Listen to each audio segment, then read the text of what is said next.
Walliams presents The Queen's Orang-Utan, illustrated by the artistic genius Tony Ross.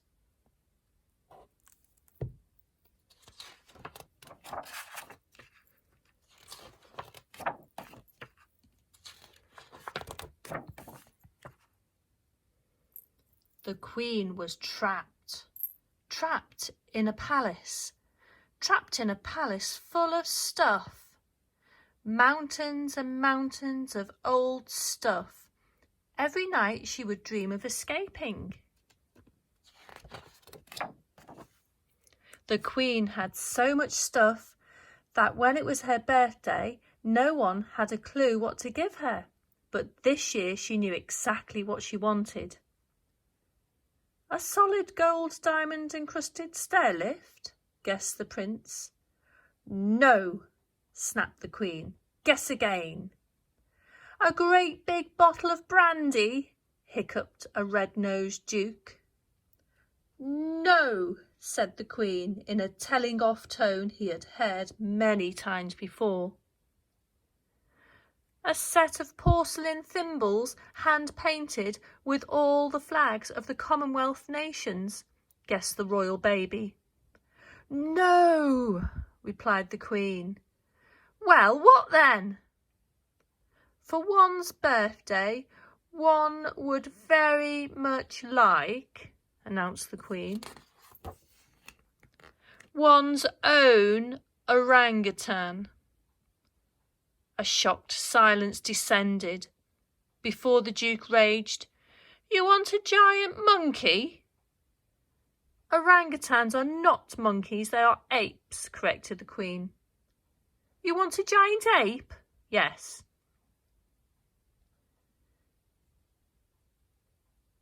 Stuffed?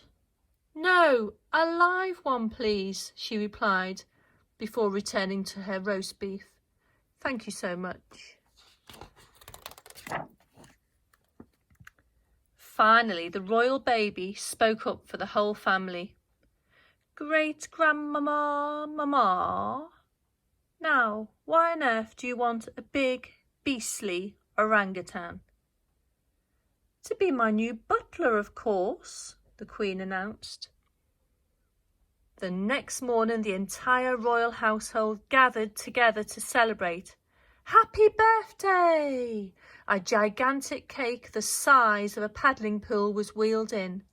Next, the huge oak doors swung open to reveal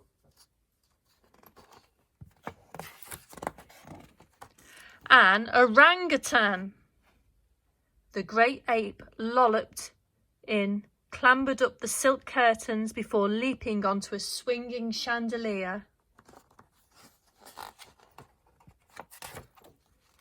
Finally, the orangutan let go and dived into the cake with a giant plop. The Queen smiled to herself. This was turning out to be her best birthday ever. Later, it was time for the Prime Minister's weekly visit to Buckingham Palace. Secretly, the Queen thought the man was an awful bore. He prattled on and on about himself all day. I am sure to go down in history, he prattled, as the greatest leader this country has ever seen, you know. Tea, Prime Minister, interrupted the Queen.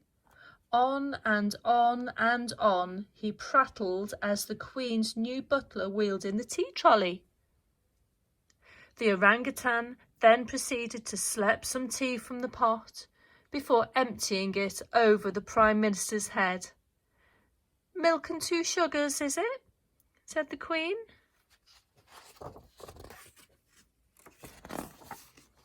That afternoon Her Majesty was having her portrait painted for the 1000th bum-numbing time. May I say how majestical your Royal Majesty looks on this most glorious of days, your royal birthday, creeped the royal portrait painter. He was the creepiest creep in a long history of creepiness. But this particular afternoon Her Majesty requested some paintbrushes and a canvas to be set out for her new butler too. After a while, the Queen stood up to examine the two paintings. "Oh yes, one's orangutan has captured one perfectly.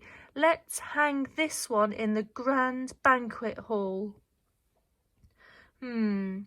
Yours shall be put in a dark and distant downstairs loo. I thank your highnesses for her graciousness.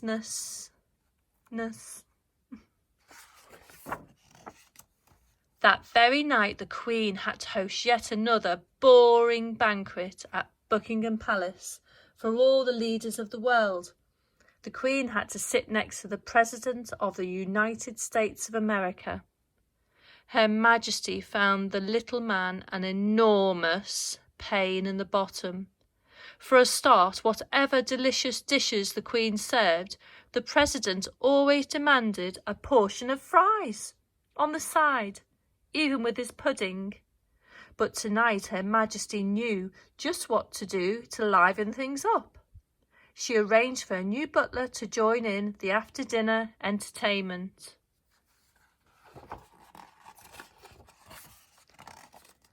Dancing with the Royal Ballet Company.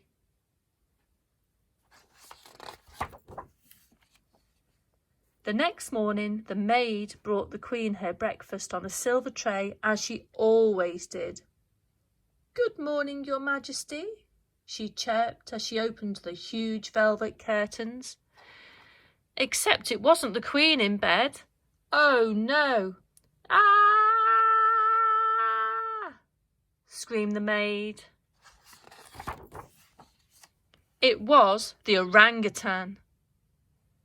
Meanwhile, outside Buckingham Palace, a figure was swinging across the courtyard on a jungle vine of Union Jacks. It was the Queen. "Stop her!" But the bearskin guards could not do a thing.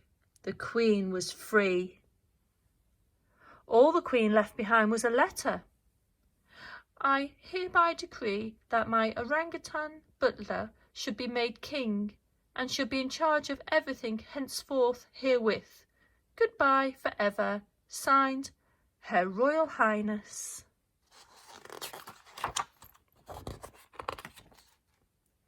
The end.